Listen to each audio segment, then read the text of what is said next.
Okay, now for the fun part where you get to ask each other a question. And let me just make sure I have this correct. Right. Mr. Henry, you get to ask Mr. Newell a question first. Let's give him 2 minutes to respond. We get the full 2-minute response. Go ahead. Sure. Paul, I know one of the big things that's important to you is Rockefeller drug law reform, and I just want to know, or I'd like to know, specifically, what do you think we need to do to improve our criminal justice system?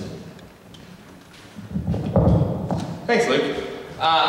We need to do a number of things. First of all, we need to start looking at our criminal code and how it impacts New Yorkers' lives. So, Rockefeller drug laws, as you bring up, Luke, is an example where our policy is destroying families. We've got 16,000 New Yorkers who are serving multi-year felonies for nonviolent offenses. I was speaking to a woman in Al Smith Houses last week, and I knocked on her door, and she told me that her son had been arrested and got 5 years for possession without intent, nonviolent, first offense. 5 years. And, you know, I started saying, oh, I oppose these Rockefeller drug laws, try to blame Sheldon Silver, all of that, which he is responsible.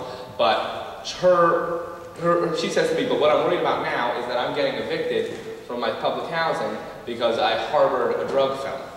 Now, that's the kind of policy that destroys families. That's the kind of policy that drives people in a community where you can't get a one-bedroom at market rate for less than $3,100. You know, I think we need to re-look at our entire criminal code and start making it about human beings. The drug laws are an example where we're not approaching it as a public health issue, but rather as just throw them up, lock them up and throw away the key.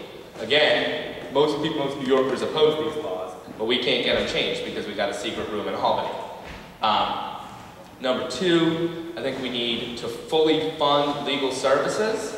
It's, I think, a travesty that right now, the way legal services works is if you're lucky if you get an appointed lawyer, you're lucky, you know, there's a line there, they give you 5 minutes. We need a full agency.